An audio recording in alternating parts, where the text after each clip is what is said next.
As finalidades da reencarnação, então, pode ser, primeiro, expiação. Afinal de contas, aqui é um planeta de provas e expiações. Né? O que é expiar? Expiar significa resgatar, pagar. Então, quando eu tenho uma dívida, eu tenho que expiar aquela dívida. Eu tenho que resgatar, eu tenho que pagar aquela dívida. Isso que é a expiação. Né? Então, nesse sentido é que se lê no Evangelho segundo o Espiritismo, no capítulo 3º. Deus os colocou num mundo ingrato, o planeta nosso é um mundo de provas e expiações, onde o mal predomina, portanto é um mundo ingrato, né? Para expiarem suas faltas através de um trabalho penoso e das misérias da vida. Até quando? Até que se façam merecedores de passar por um mundo mais feliz. Então, olha que coisa interessante. Então, de novo, voltando aqui nessa sequência, a gente considerando, então, a Terra já foi um mundo primitivo, como eu falei para vocês, com os trogloditas lá atrás, provas e expiações, nós estamos terminando essa fase de provas e expiações, tentando passar, nós já estamos numa fase de transição para a regeneração. No mundo de regeneração nós vamos ter um descansinho. No mundo de regeneração é justamente por isso que Cristo falou que quando chegasse nessa fase aqui, ia ter que separar o joio do trigo. Então o joio vai ter que ser separado do trigo, eles vão ter que separar a turma. É a turma de repetente. A turma de repetente vai ter que ir para uma outra sala. Então olha que engraçado como funciona. Se eu passei todas as matérias que tem no mundo de provas e expiações, a hora que eu morrer aqui, que eu desencarnar, eu vou reencarnar no mundo de regeneração, na fase do comecinho, mas eu já passei de ano. Tá certo? Então, se o planeta Terra, ainda como planeta de provas e expiações, eu passei de ano, e aqui ainda é provas e expiações, é segundo ano, eu vou reencarnar num de terceiro. Lembra que eu falei para vocês? O cara não fica esperando o que repetiu lá. Só que agora, nessa fase de transição, vai acontecer o seguinte. Por que Cristo falou que vai separar o joio do trigo? Porque o que acontecia até então é o seguinte, quando eu virava trigo, como aqui não era de trigo, eu ia para um outro lugar que era de trigo. Mas agora o planeta vai passar a ser de trigo, então vai ter que tirar o joio. Como nós vimos ali atrás, nós podemos reencarnar num planeta melhor ou pior do que aquele que a gente estava. Então adivinha para onde vão? Vão para um pior. Para poder aprender. Vai repetir de ano.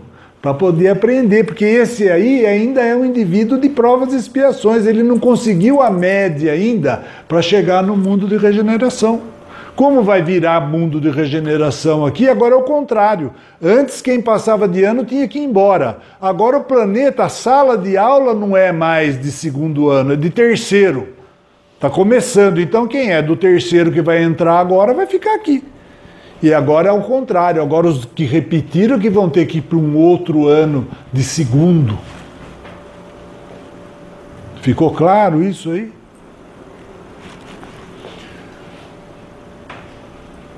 Então, a expiação em sentido estrito consiste no homem sofrer aquilo que fez os outros sofrerem, abrangendo sofrimentos físicos e morais, seja na vida corporal, seja na vida espiritual. Quando a gente volta para o plano espiritual, na realidade o inferno de Dante, lá ele existe mesmo, é o astral inferior.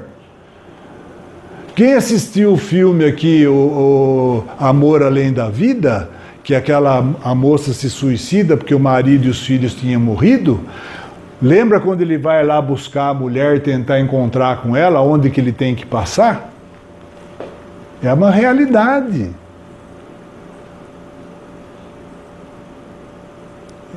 Então o plano espiritual ele tem vários cenários e você vai para o cenário compatível com o seu modo, com você, com aquilo que você é. Então nós temos sofrimentos físicos e morais. E outra coisa, no plano espiritual, o corpo lá, quando a gente estiver no plano espiritual, é como se a gente estivesse aqui agora. Você fica no chão, tem céu para cima. É lógico, o sol é o mesmo, as estrelas são a mesma, porque é o mesmo planeta. É uma outra dimensão dentro do próprio planeta. Então você pode ficar amarrado lá, preso, acorrentado.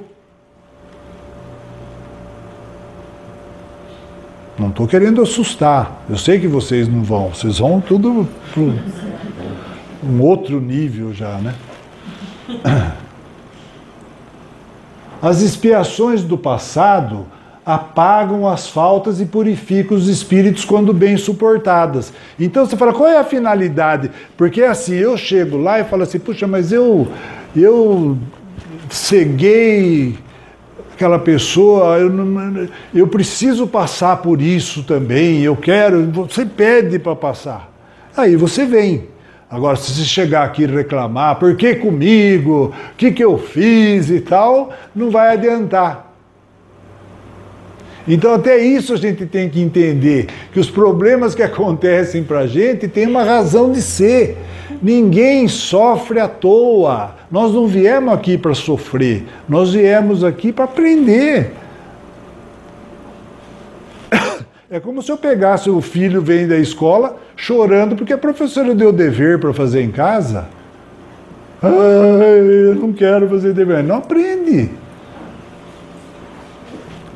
Daí você vem de novo, vai nascer, tem que vir pequenininho, vai nascer. Sabe por que tem que vir pequenininho? Porque a gente esquece, tem o esquecimento do passado. Se você tivesse sido um bandido na última encarnação e tivesse a lembrança aqui, como é que você ia ficar? Você foi um assassino em série lá na vida passada. E aí, como é que você ia ficar agora? Se você soubesse disso? Entendeu? Por que tem que vir com esquecimento? A pessoa fala assim, mas eu tive tantas vidas, eu não lembro de nenhuma, graças a Deus. Né? A terapia de vidas passadas não é para ir lá por curiosidade, saber o que eu fui, porque tem gente que quer, eu acho que eu fui príncipe, rei, princesa, né? E não foi bandido, pirata. Só para vocês terem uma ideia, as pessoas mais velhas aqui, não sei se tem gente tão mais velha, mas lembra do edifício Joelma em São Paulo que pegou fogo, né? Foi um negócio, porque a televisão estava lá, a gente se jogando lá de cima e tal. Então depois veio a informação, inclusive tem um filme sobre o Joelma, muito interessante, porque o Chico Xavier recebeu um monte de comunicação. Ali, na realidade, tinha um grupo muito grande daqueles que morreram nesse incêndio, que eram piratas, que quando eles saqueavam o navio, na época o navio era tudo de madeira, eles prendiam a tripulação no porão do navio e botavam fogo no navio para não ter testemunha. Olha como a gente é bonzinho, fala a verdade. Não é? A gente não é bonzinho? É só ver, tem aqueles museus que tem aquelas máquinas de tortura, a igreja usava máquinas de tortura na Inquisição, pendura você de cabeça para baixo, dá choque, tenta esticar você. Olha como a gente é bonzinho, nós temos uma criatividade para fazer o mal, uma coisa impressionante. Para fazer o bem a gente é meio fraquinho, mas o mal... Então é isso aí. No caso de animais que sofrem, no caso deles é apenas para que eles possam progredir. No caso deles é judiação nossa, é problema de quem está judiando. Porque o animal, ele não tem racionalidade no nível que nós temos. O sofrimento não serve de nada para ele. Ele não tem ainda raciocínio para interpretar que sofreu ou não sofreu e tal. Nem vai ficar nas memórias. não tem sentido para eles, entendeu? Eles têm o desenvolvimento do animal, lembrando que nós já passamos lá, hein? Viu? Lembrando que nós já tivemos nesse reino, né? No reino animal. Então, na realidade, quando volta, porque é diferente do ser humano. Nós, no reino hominal, o que diferencia? Você fala, não, mas nós usamos um corpo animal. Tudo bem, nós usamos um corpo animal. Mas nós temos a diferença entre nós e eles, é o nível de racionalidade. Então, nós sabemos o que é certo e o que é errado. Esse é o diferencial. Eu não poderia fazer provas e expiações se a pessoa não tem noção do que é certo e do que é errado. O animal não tem, o animal vive de instinto. Ele é o instinto que toca o animal. Nós, tanto é que nós, no começo, em mundo primitivo, nós temos muito mais as características do animal, o instinto também, do que a racionalidade. Eu não consigo raciocinar ainda. À medida que eu vou raciocinando, eu vou criando as armadilhas, os utensílios para poder caçar, porque eu preciso comer também. Quando eu mato para comer, não é problema, né? O problema é quando eu judio, quando... Agora, vocês podem também escrever isso que eu estou falando. Vai chegar um dia mais para frente que nós não vamos mais comer o mundo animal. Nós vamos entender que nós já tivemos lá, os animais são os nossos irmãos inferiores. Nós já tivemos lá. Então aí quando você pega um espírito mais evoluído, que vem para cá, encarna aqui, ele não precisava estar aqui. Ele vem para cá, encarna para servir de modelo para nós. Por exemplo, São Francisco Xavier, né? Ele percebe que a materialidade, as coisas da matéria é um engano, isso aqui é uma grande ilusão. Eu tenho isso, eu tenho aquilo, você não tem nada, amanhã você vai morrer, você vai deixar tudo aí, você não é proprietário de nada, você é usufrutuário, é diferente. Então você percebe que esses espíritos mais evoluídos, quando vêm para cá, eles não querem nada da materialidade, eles têm dó daqueles que ainda estão para trás e vêm aqui para ajudar, né? E o reino animal, então, eles preservam porque eles sabem que são os nossos irmãos inferiores, que tanto nos ajudam. Imagine como seria a vida do homem se não tivesse os animais, o cavalo, o boi, que ajudou a puxar um monte de coisa. Quando a gente não tinha carro ainda, não tinha nada.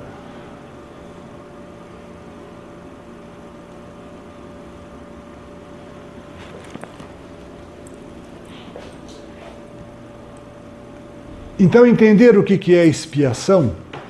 Então, nós vamos ver agora a prova. Em sentido amplo, cada nova existência corporal é uma prova para o espírito. Por quê? Porque aqui, quando a gente vem para cá, de novo, e veste essa roupa aqui, ela tem as necessidades do corpo animal. O sexo, a comida, descansar, isso e aquilo. Então a gente cai de novo nas necessidades do corpo animal.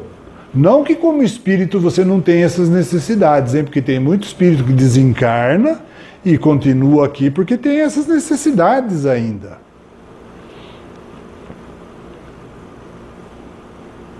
Então, a prova, cada vez que a gente vem para cá, tanto é que é assim, a informação que a gente tem é mais ou menos assim, esses espíritos mais evoluídos quando vêm para cá, eles pedem lá, e eles têm direito de pedir, viu? Eles pedem e são atendidos. Eles pedem, em primeiro lugar, eles não querem beleza. Tudo que a gente fica lutando aqui, a pessoa vai, faz cirurgia plástica, faz isso, faz aquilo. Tudo que a gente fica lutando, eles não querem, eles pedem lá, olha, quero bem feinho. Não querem beleza, não querem riqueza, não querem poder. Porque essas três coisas aqui são um problema. Quem tem beleza, riqueza e poder, às vezes faz barbaridade. Então você pega, então vamos lá, Irmã Dulce. Pensa na Irmã Dulce.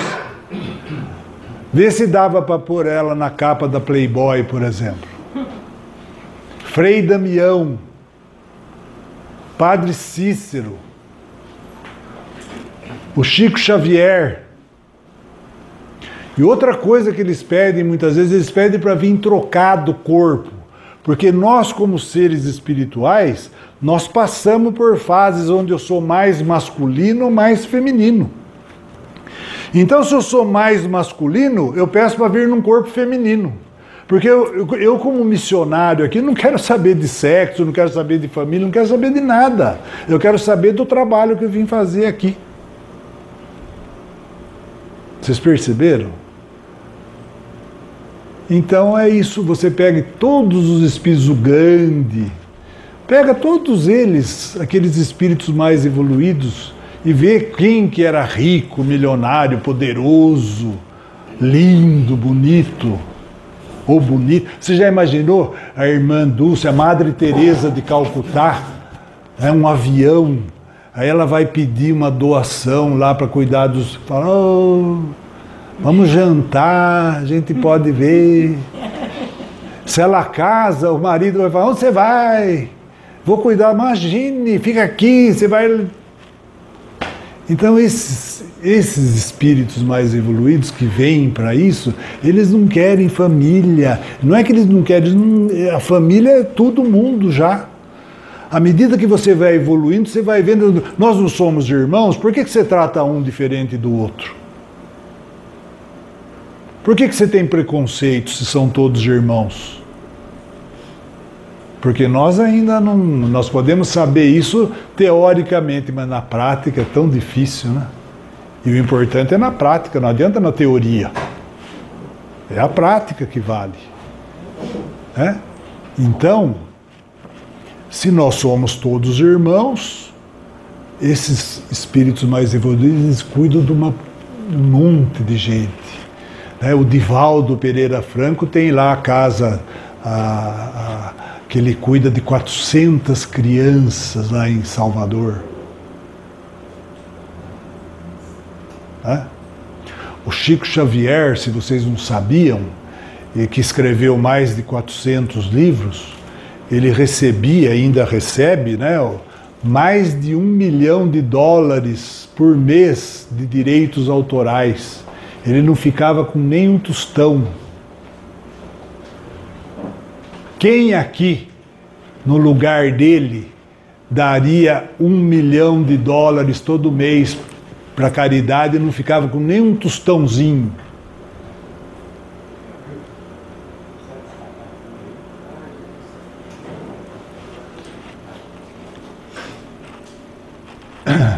Então, prova em sentido amplo, cada nova existência é uma prova para o espírito. Ele aperfeiçoa-se, enveredando pelo caminho da evolução. Esclarece o Evangelho segundo o Espiritismo, crede e orai, porque a morte é a ressurreição e a vida é a prova escolhida, durante a qual vossas virtudes cultivadas devem crescer e desenvolver como cedro. O que ele quer dizer aqui? Que quando a gente volta para lá e fica bonzinho, viu o que fez e tal, nós então nós ressurgimos para a vida espiritual. Olha nós aqui de novo. Aí viu o que fiz. Ah, eu quero voltar. Então aí na volta, durante a qual a vida é a prova escolhida, durante a qual vossas virtudes cultivadas lá devem crescer e desenvolver como cedro, pôr em prática. Não adianta teoria, é o que nós falamos até agora, não adianta teorizar. Ah, eu sou bonzinho, ah, eu sei que todo mundo é igual, só que eu discrimino. Então não é igual. A prova, às vezes, confunde-se com a expiação.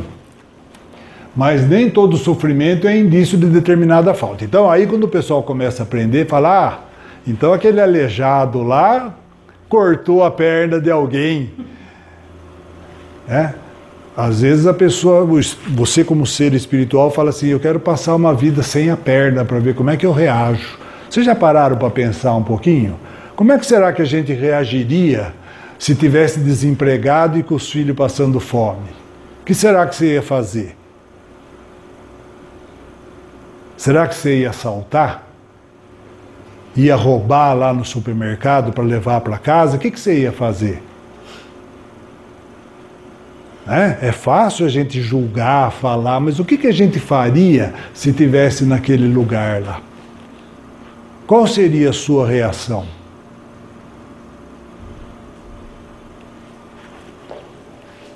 Então, às vezes, a prova confunde-se com a expiação, mas nem todo sofrimento é indício de uma determinada falta. Trata-se frequentemente de simples provas escolhidas pelo Espírito para acabar sua purificação e acelerar seu adiantamento. No Evangelho segundo o Espiritismo tem uma passagem lá muito bonita. A irmã Rosária era uma irmã de caridade. Lembra dessa passagem? A irmã Rosária foi uma irmã de caridade, ela está dando um depoimento agora, depois de desencarnada. Aí ela diz assim: muitos daqueles que eu dava de comer na boca, embaixo das pontes em Paris, hoje eu tenho uma agenda que eu tenho que esperar meses para poder conversar com ele.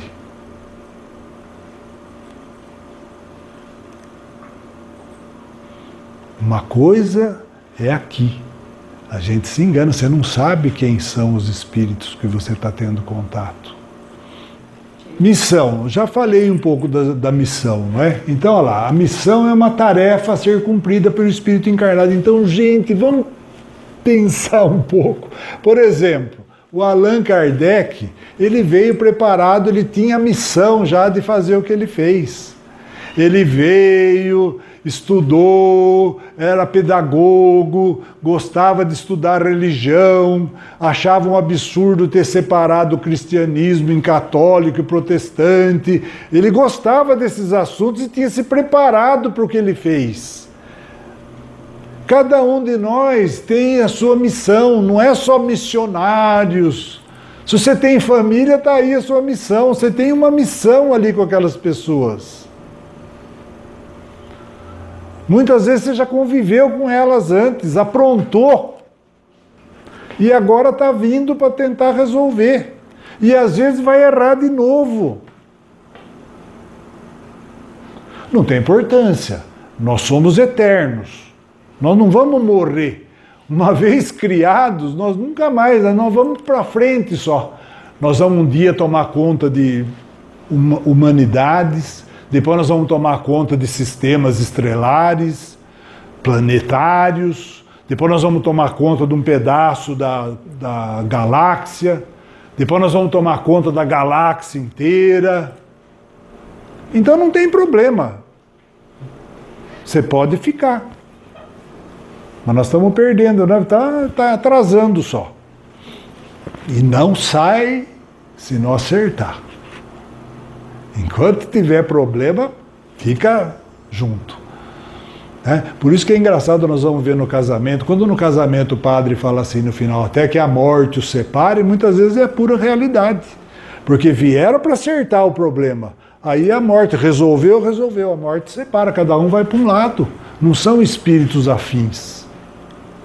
Cada um de nós tem uma turma espiritual. Do mesmo jeito que você tem a sua turma aqui, de espíritos encarnados, nós temos a turma dos espíritos desencarnados também.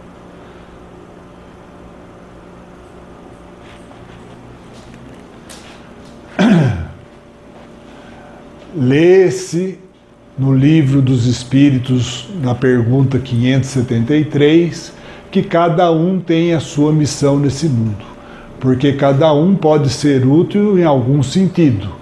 E que as missões são mais ou menos gerais e importantes. É lógico, cada um vai ter a sua missão de acordo com a sua capacidade. Se eu não tenho capacidade, não adianta eu querer ser missionário naquela área que eu não tenho capacidade. Eu tenho que estar capacitado para aquilo lá. Então a missão vai ser de acordo com a sua capacidade. Então, olha lá. Aquele que cultiva a terra cumpre uma missão, como aquele que governa ou aquele que instrui. Cada um tem a sua missão. Imagine que ninguém fosse mais cultivar a terra. O que você ia comprar no supermercado depois? Quando você chega lá, tá tudo bonitinho, lá, verdura, legumes, isso e aquilo, é porque tem alguém cultivando. E quando os lixeiros fazem greve, então? Que aquilo fica tudo amontoado aí no meio da rua. A importância das missões está em relação com a capacidade e a elevação do espírito, é óbvio, né?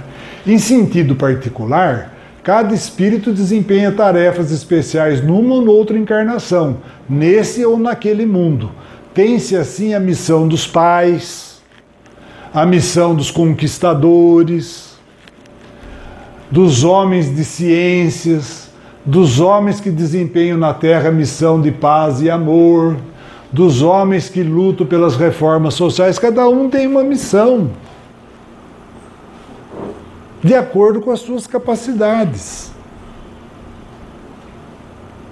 E se você tem família, ali está a sua missão.